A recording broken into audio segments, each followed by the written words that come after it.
Good morning, everyone. Let's start off with it's day one actually, or day 1.5 of the Motion hackathon.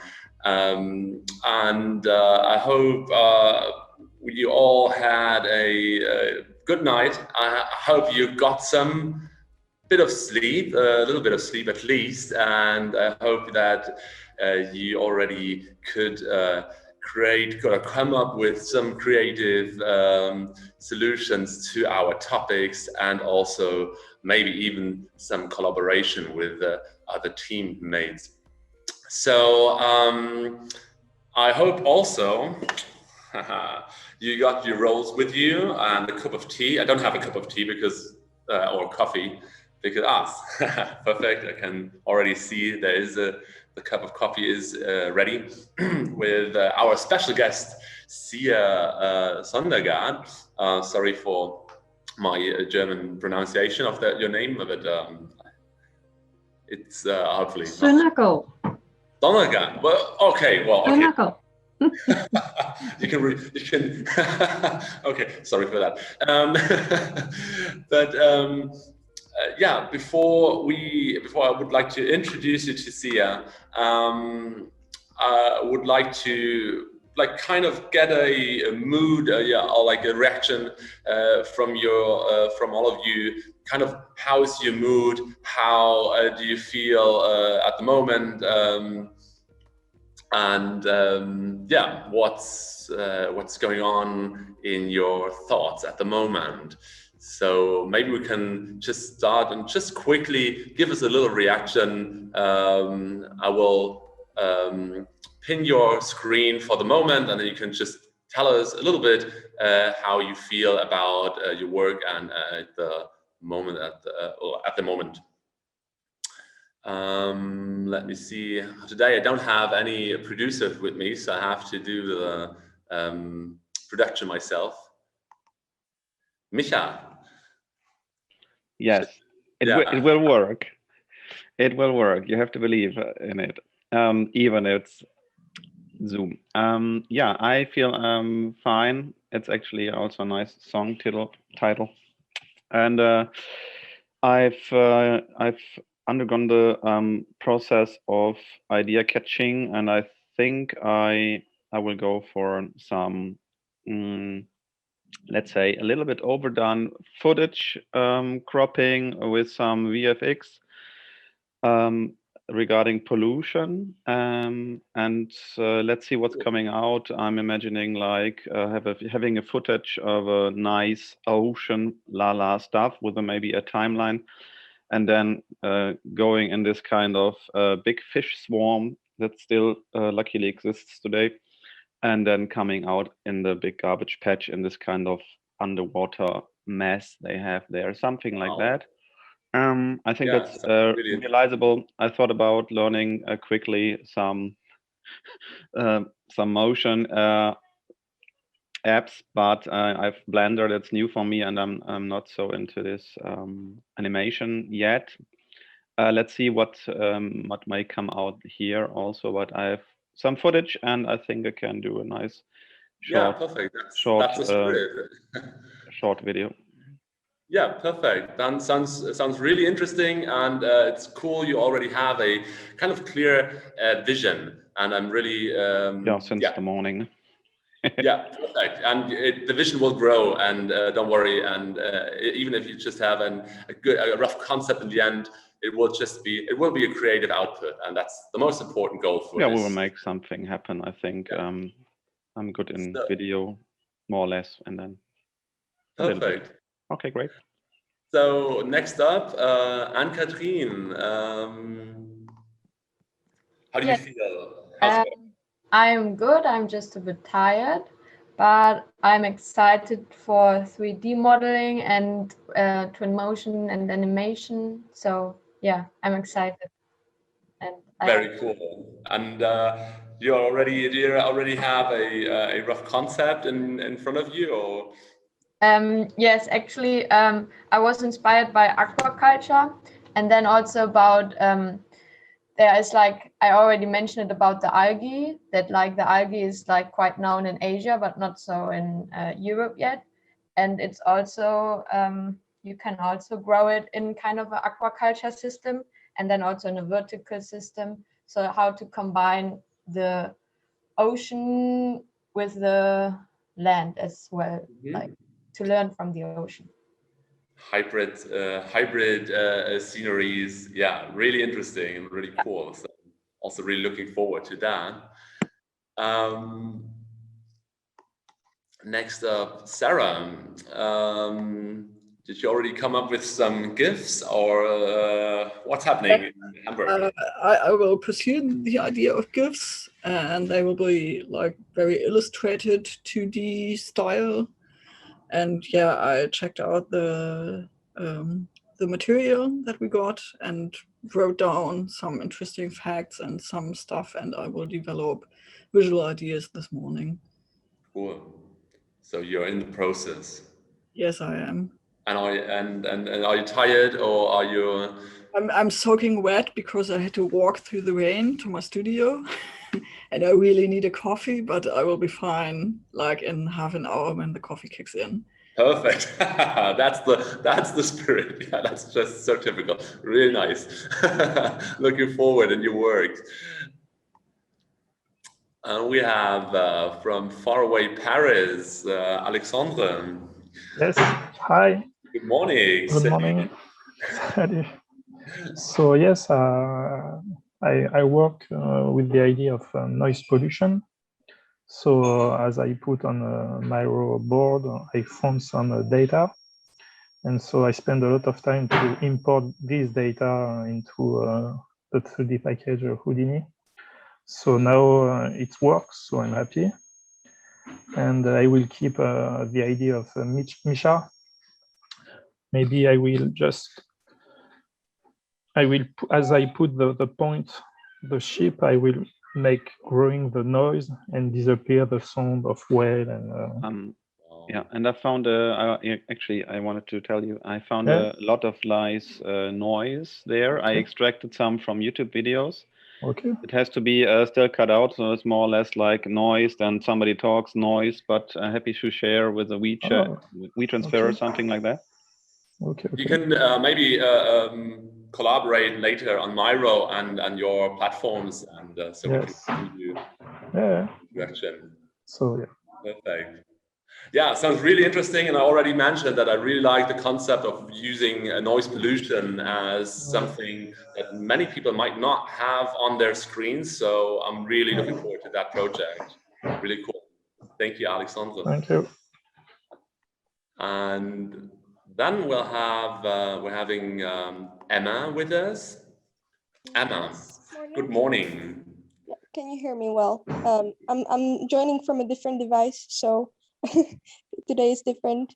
But I'm exploring the idea, basically the first idea I had regarding geoengineering, and I'm imagining using After Effects and some Z-depth to kind of travel through some different ideas in Z-depth, and I was gathering some reference yesterday, so I will see what I can do with it, and how I can draft it. Yeah, sounds also like you're in the middle of the process, and I also checked the Miro board. You already put some moods on there, I guess, and yeah, it seems like there's something happening. I'm really looking forward to that as well.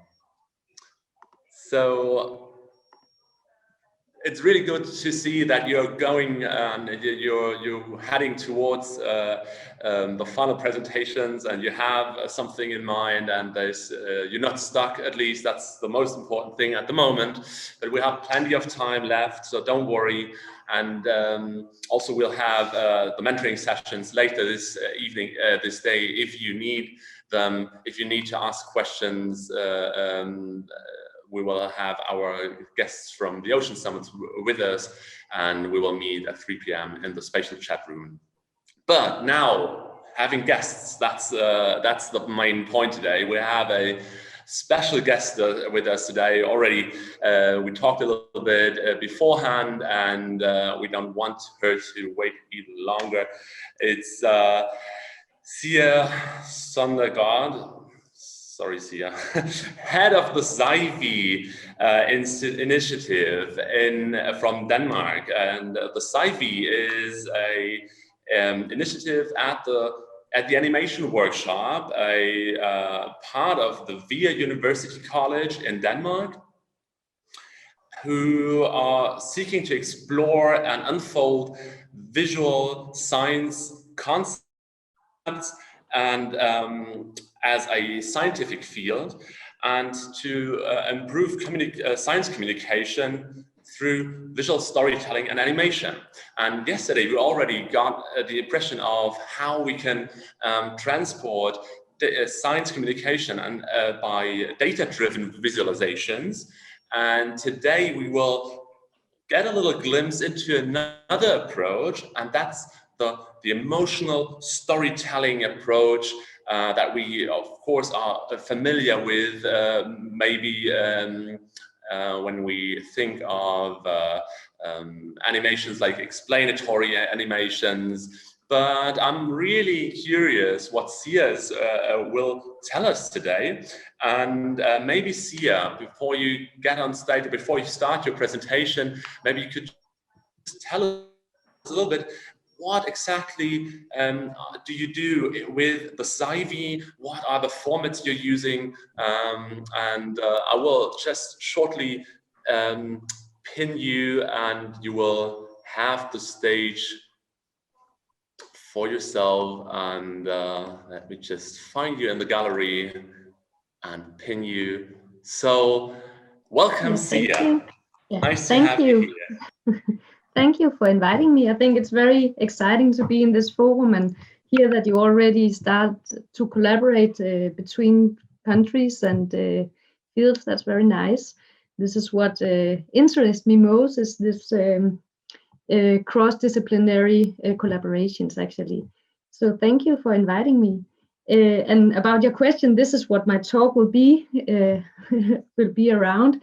And you call it ScVi, but I call it ScVi because but it's science visualization. So that is the science visualization. And what we are doing is we are building bridge between research environments and the visual storytellers. But I think before I start to go into that, I'll give you a little background about the animation workshop. And during this presentation, I'll show you films. So please let me know if something is not, if you can't hear the sound. I share links for the films in the chat now, but I don't think this will be needed actually, but then you have them. The only one you will not have is the first one that I will show you. But now I share my screen just to tell, host disable participant screen sharing. So you need to allow me to do that. Already allowed. Sorry for that. Okay, then I try again. Now should be able to proceed. Perfect. And now I'll just find our homepage, the animation workshop. Can you see that? No. Sorry.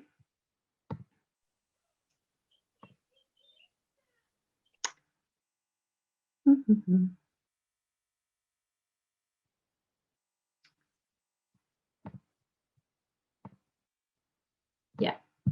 So now you see the animation workshops homepage. Am I right? Yes. Yeah. So like you said, we are part of VIA University College, and we are located in Viborg, and that is in the northern Jutland. But we are a school, we have programmer courses, we are doing bachelors in character animation, computer graphic arts, and graphic storytelling, as you see here. And we have people from all over the world. Actually, we are ranked as the 4th best animation school in the world, having teachers from the industry coming and taking different the students through different areas in the animation field. We have the Drawing Academy, that is kind of a preschool where you learn how to draw the classical way. And we have Visual HAF, which is an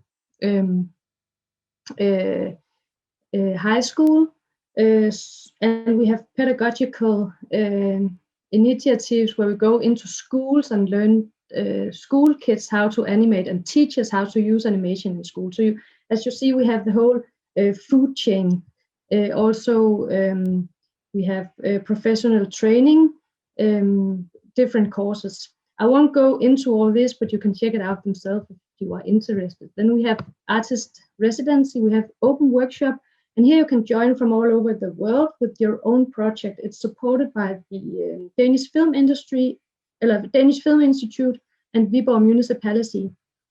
So if you have a special idea for a lightning that you want to try out, you can come here, you can apply, and then you can go and you can have a space to sit.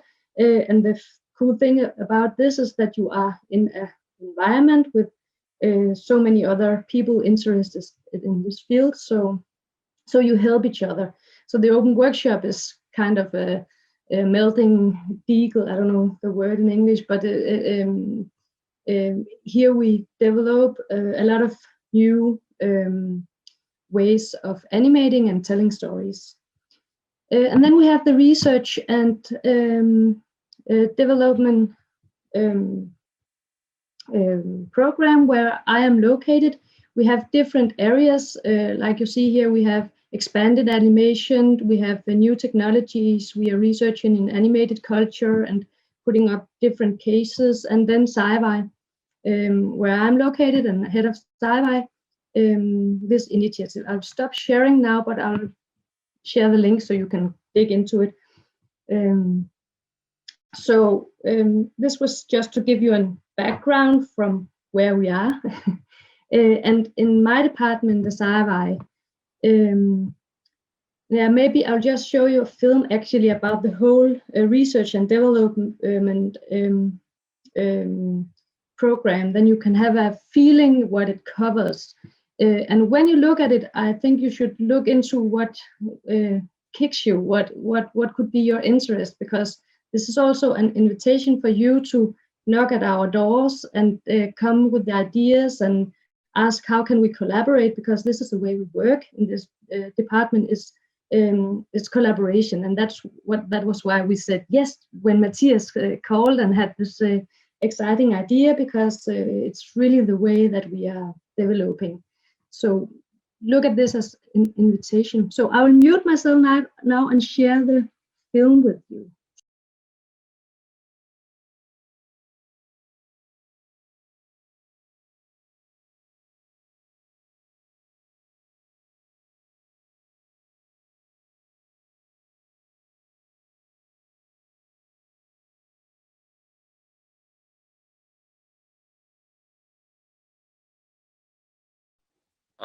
Sorry, we can't hear you anymore. Yeah.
Oh, sorry, now it starts again behind my, so.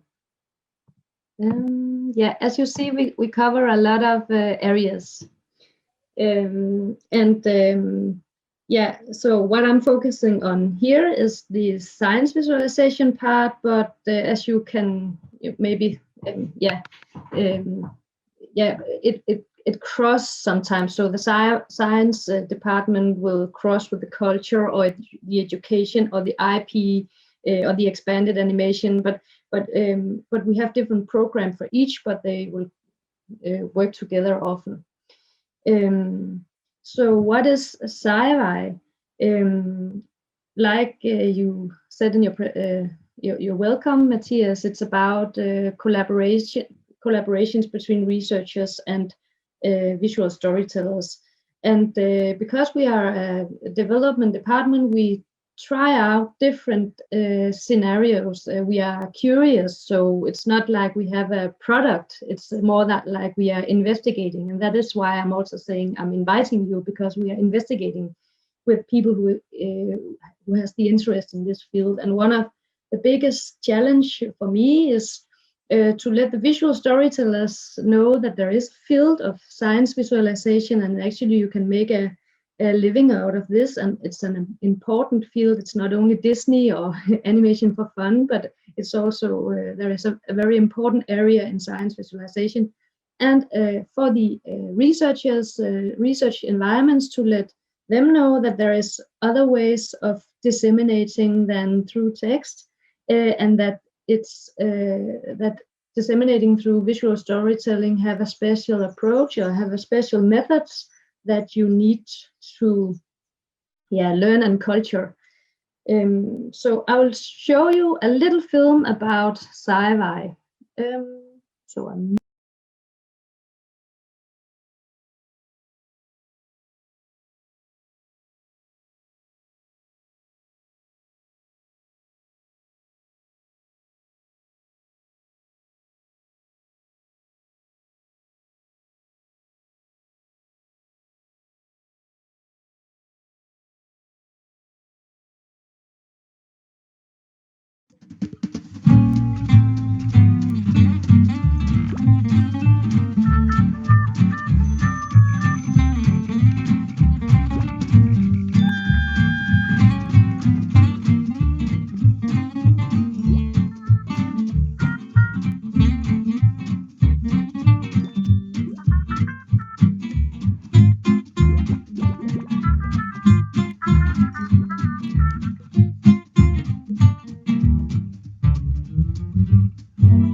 Yeah, as you see, this is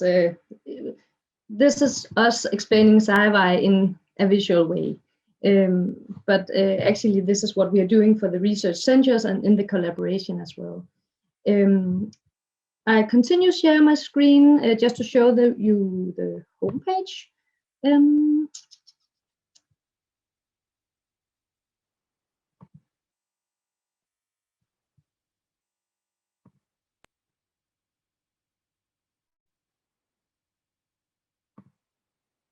But I need to find the right one.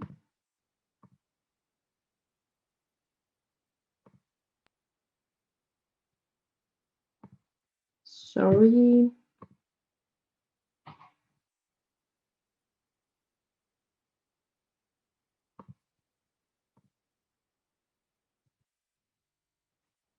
Yeah. Yeah, now you see the homepage and you hear me, right? Can you hear me? Yes, we can. Oh, thank you. So this is a ScVi homepage, and as you see, we have three different areas. We have the conference. We are doing a conference each year during the Viborg Animation Festival, and I would like to invite you. So if you would like to come to the conference this year, it's the 1st October, and it's physical. But I will send Mathias details when we have program that he can share with you, but you are invited. The conference will, it's different themes each year. And this year it will be, last year it was the small formats like small explainers and the 30 seconds business cards from the researchers. This year it will be the larger formats like at museums or in city halls. Or then we have a community, and this is where maybe you enter the scene, because we are gathering people who is interested in this field. This is animators and visual storytellers that has been working on our different cases. And so when we have a phone call from a university who would like to disseminate in a visual way, we have all these talented animators who has worked in the field of science visualization for different periods. Some of them is very have worked with this much, and some of them is new. And if you are interested, then please contact me. And then we have different cases, and this homepage is not updated, but you can have an idea of what we are doing. Here you can see different cases that we have done with, for example, TED-Ed. And now I will unshare my screen again. Yeah, so I can mention different cases. One of them is DanStem, that is at Copenhagen University. It's a Center for Stem Cell Research. And what we have done with them is actually that we made a collaboration that this should not be one film, but it should be a collaboration where we together are investigating in how you can disseminate. And this very cool that a university and a center is willing to step into this kind of investigation, because usually they would look at us as animators as someone that we are, they are our customers, and they would. So it's nice that it's a collaboration and they want to investigate. I could show you a little clip of a film. And Mathias, you please tell me if I should stop the talk or how long I have, because. But what I would do now is mention. Okay, so I would mention different cases that we are working with. And show you small clips. So I will show you something from this research center, stem cell center. And I need to, sorry, I want to mute myself first.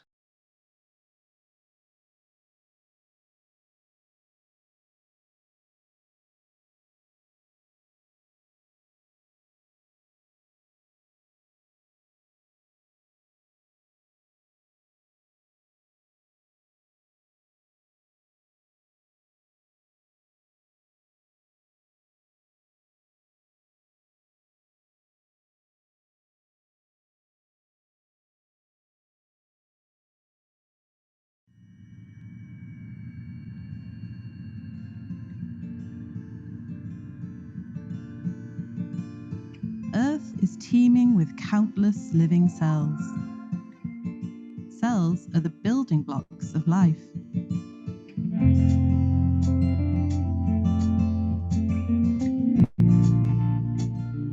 All of us started as a single cell that divided again and again.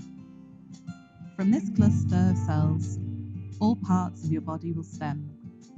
Embryonic stem cells have the potential to transform into any cell type in the body. Stem cells are found in all species of life. Each species reveals an essential facet of a stem cell's potential: its power to renew, its capacity to transform to a new cellular identity. Understanding and harnessing a stem cell's potential could be the key to regenerative medicine, replacing cells lost or damaged by disease. Together, scientists work to understand how stem cells form and maintain organs in health, in order to understand what goes awry in disease.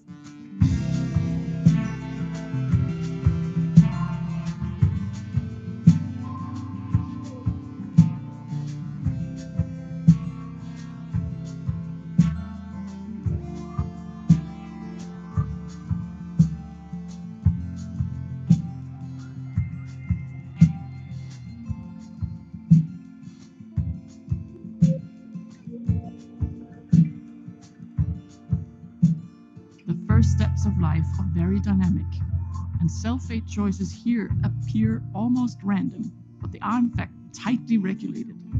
And I find this delightfully contradictory and just fascinating.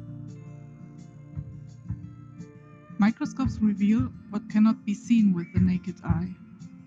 Tiny particles inside cells and organs. With this technology, we are able to understand how organisms work in minute detail and in real time. Thousands of cells are characterized based on their light scatter and their fluorescence properties. I work with a technology that utilizes these properties to separate different cell populations, including stem cells, in order for us to characterize their nature better.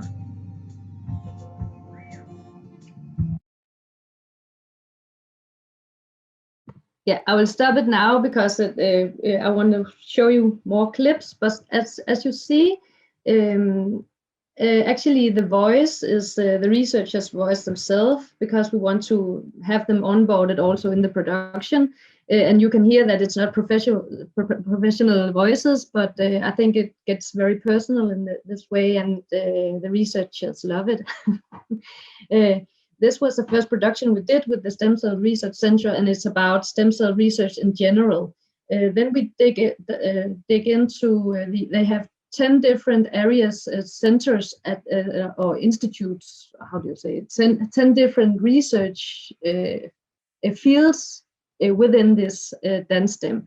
So every leader of this field we have done small film with. And I'll show you just a little clip where you can see that we are using the researchers to explain themselves, so they are in front of a green screen. So I mute myself.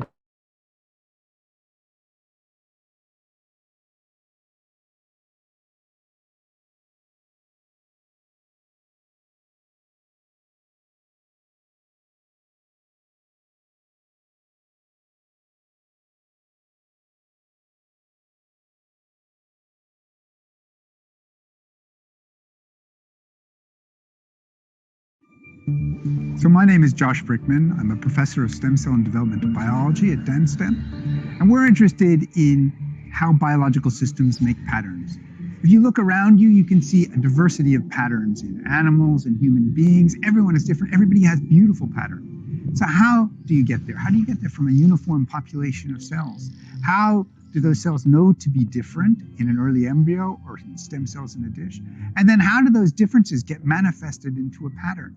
How do they organize themselves? Well, the answer is they use a process called transcription to access all the information they have that's contained within their genomes. Their genomes are like a massive library that contains the books that provide each cell with the instructions of what it's going to be and how it's going to get there. Some of these books give it instructions on how to progressively make the pattern, and some of these books give it instructions on how to perform the functions of a final cell type, whether it's a skin cell, a hair cell, or a nerve cell. Now, why is this important? So you need to look at why it's important yourself. But this is small films, 1 to max 2 minutes, about each area of research they have in DanStem. And this was to try to even more integrate the researchers and the dissemination themselves. And actually this little piece, we are using the visuals to put up at a dome at the Science Museum. We have a dome, and right now in Aarhus, and right now it can only show the stars and the heaven.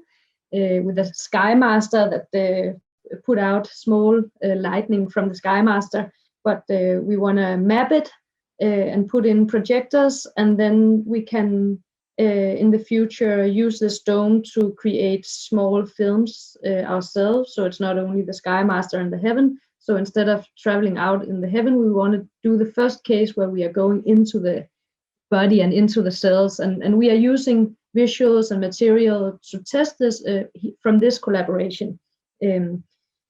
So yeah, it's just to tell you that also the different productions, they have their own ways and spread their rings in different ways. And this is something that maybe we can talk to you about in Kiel, because I hear about that Kiel is experts in this dome and dome mapping. I hear it from all over the environment that you need to look to in the Kiel direction. So we will do that. I don't know if I should show you. Yeah, we have also a collaboration with TED. That is a TED Education. If you know TED Talks, they have a little sister, a little brother that calls TED Ed. So and here is it's lectures. I don't know if you are familiar with them, but it's lectures about different areas that can be historical, literature, or social. It's and then we have producers who help finding animators for this. So it's a collaboration. And maybe because I feel I have talked too long, I shouldn't share them, but you can see some of them have 5 million views. So this is a learning platform that is very watched. And it's explainers like you know them.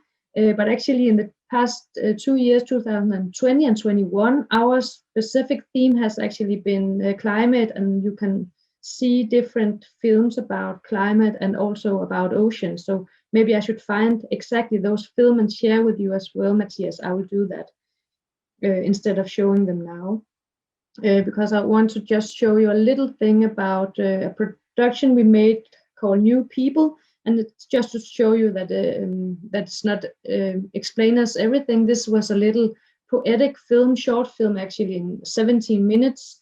And it took its kickoff in the DNA research. And we have a very famous researcher in Denmark called ScVi, and he was sequencing hair from a 4,000-year-old Inuit. And he could see by that where this Inuit came from, which color of hair, color of earwax, different things. But he couldn't see the motivation. Why are we traveling as humans? How are we motivated for moving? So we did a little film about this in 17 minutes, and we made a scenography and mapped it.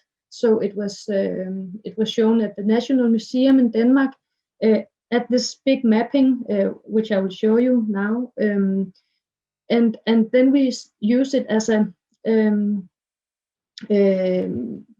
as a metaphorical way into the journalist Tor Nørtranders and then the researcher ScVi. There was, after the film, discussing this research area. So then they pointed back to the film. ScVi said, like you can see in the film, or so we used the film as a metaphorical entering into talking about the research area. And I think that was very exciting, and that we will do that again. I'll find something. This is Cosimo. He's a visual researcher. No, sorry, he's a visual artist on this film. It's an old presentation. I'll just find, you can see here, this is the shaman, Kritlatsuak, who is the person the film is about. But what I wanted to show you was actually the scene, just so you can see. This was the designer's first draft of how we could make the scene, and here we are building it. You can see the different slides, right? Can you see the? Yes, yeah, yes, cool. We can see everything. So here we tested, and this is also from testing. But when we figured out how to put the light in the right way, you couldn't see the different, like you can see the different, where the paper meets each other. This disappeared. Yeah. And here you can see people watch it. And ScVi, who is telling about his research after the film. So we made this scenography in a way that afterwards we could use the film as a piece by itself.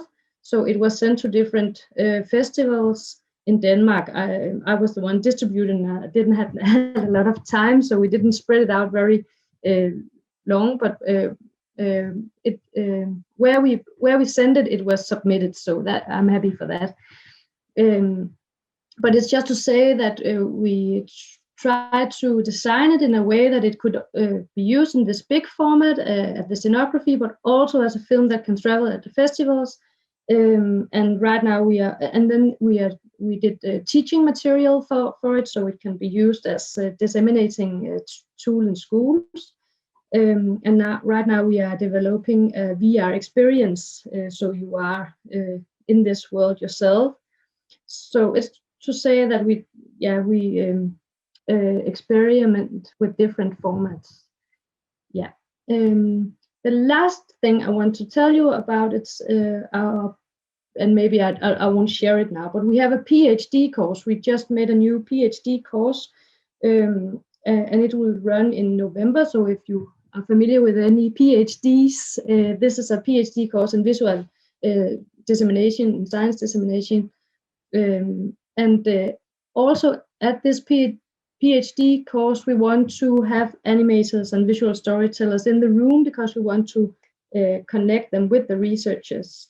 So also if you are interested in this, please let me know. But again, Mathias, I will send you the links so that you can share. I think this is all for now. Yeah. Wow. Well, thank you very much, Sia.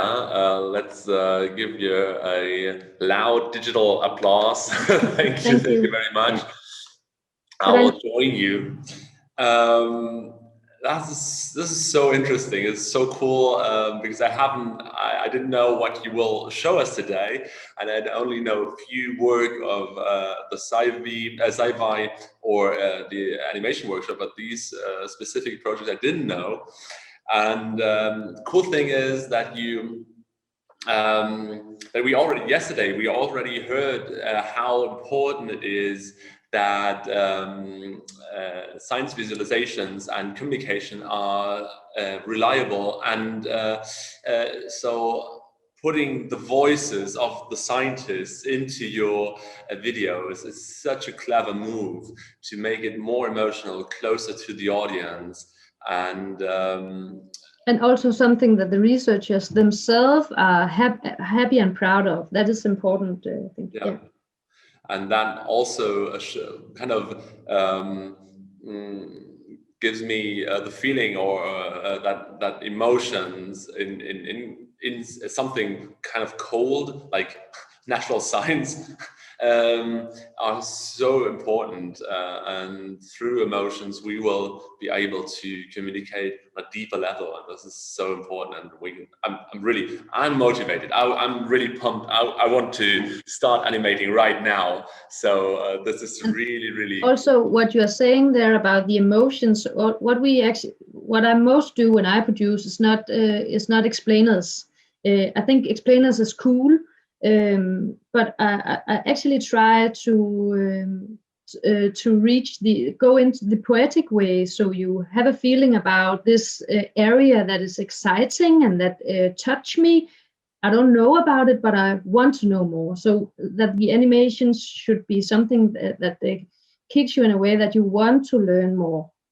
So I think explainers are very cool, and they have their right in the world, and they should be there. But also, I think we should start doing more of those more poetic entrances into the research area that want us to learn more. Yeah, absolutely, and can absolutely relate to that.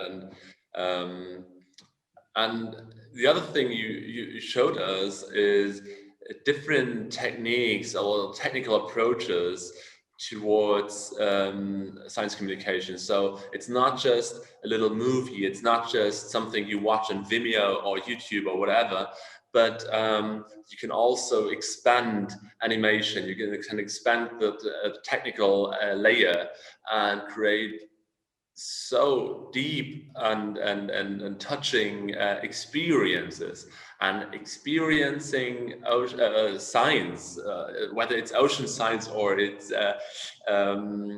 heritage of peoples.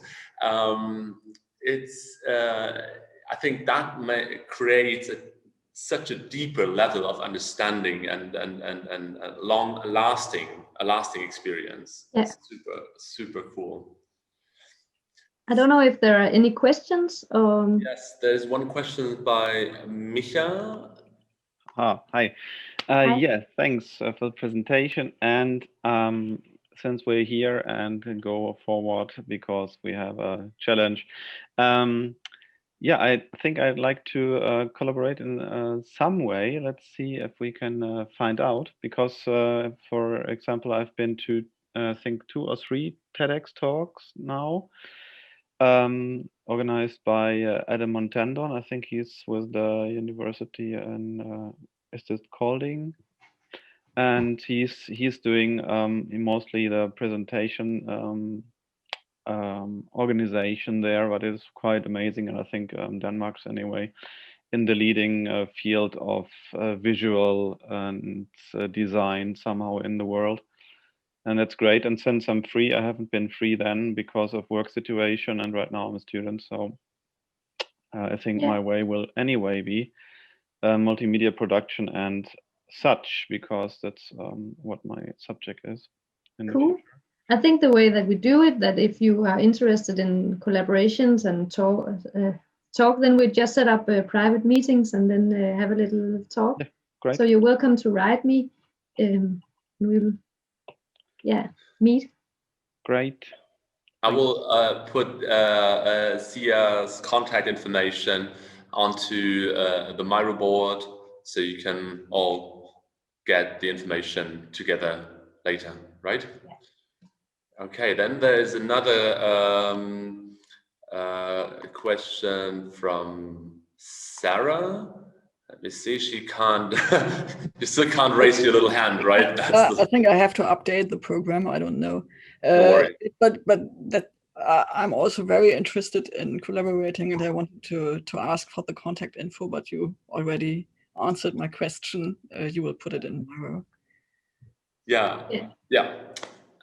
So such a cool opportunity. Could you also tell us a little bit more about the conference in October? What will happen there? You said it's actually.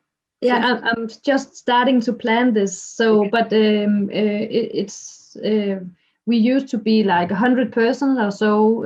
I'm not sure how many we can be this year because of Corona, but I think it will be around this. And the theme is animation in a broader context. Animation as a science dissemination in a broader context, that the smaller formats. So that's also why I invited you, Mathias, from Kiel, because you work in the Zoological Museum and you are working with disseminating there in a bigger format. And we will invite museums from Denmark to talk about how they're doing, but also maybe how do you say? Experts in how to put up those bigger events. Will come and talk, but we didn't make the program yet finished. I'm doing that in this month. So if you have any ideas, who would you like to see, you can just spam me. I will spam you, be sure. Yeah. Thank you. Yeah, right. That's something really exciting coming up at the end of the year, and also really looking forward to the conference and talking a little bit about spatial experiences, what we do in the Zoological Museum here in Kiel, or what we like to start. I'm working there since 2019, so we already worked out some cool concepts and exhibitions. And I can just say shortly, Mathias, that also what we are using the conference for is actually to show and tell about what we have, which collaboration we have done this year. So maybe it would make sense also to just tell a little about actually what you are doing now, have a 10-minute pitch about what you are doing right now, and maybe show some of your results. Because this is another approach with this hackathon that is also very cool. and could inspire people. Yeah, absolutely. So guys, work out some cool images, please. We need to spread science communications to the world. Absolutely. That's thank you very much for the offer, and I think this will also be super motivating for you guys to put all the effort into the next few hours and until tomorrow. So, are there any further questions you want to ask Sia? I look forward to see what you have been doing. I've got one last question, Sia. In the ScVi video, was that you talking to Albert Einstein? Yeah, but it was not me deciding that it was me. It was because I had an intern from the graphic storytelling department, and she was asked to do a storyboard. Yeah, I cannot say if it was me, but it looks like me. She looks like quite a lot like you, so yeah, really cool. So Sia, thank you very much. Thank you for inviting me, and have a nice work day. Yeah. Bye. Goodbye, Sia. So, wow, that was exciting. That was really cool. I'm like I said, I'm super motivated to start. I would love to start doing some animations. And also, what we also could see, and this is because already in the first minutes when you were talking about your process of the last few hours, I could hear, for example, that some of you are not really sure what technique they want to use and which direction they would go. Or Micha, you said that you are not sure yet because you're not so experienced with animation. But we could already see that also some beautifully designed images and put together, like in the thumb, how do you call those? Oh yeah, I have this program. I will try to use that for some images. Yeah, so we already saw that you could create stunning and emotional animations just with your style, and so I hope that these examples also motivated you to experiment with techniques and just go crazy on the topics. So we already are hitting it's 11:15. If you would like to continue the breakfast together, I would say we jump into spatial. I will be there and finishing my role, and we will continue there. And if you are if you have any questions regarding the topics or technical issues, like I already announced, we will meet at 3 p.m. in spatial to talk about everything, to clarify things, and or just have a nice little chat, which also would be really nice. Thank you for now. Thank you for joining this little morning session, and see you either later or right now in spatial, or on Sunday, tomorrow morning, same time as today, 10 a.m. for another breakfast and really cool guests from Kiel, who will tell you a little bit more about expanding animation into XR experiences. So we will have a huge variety of technical possibilities after this event. See you in a bit. Goodbye.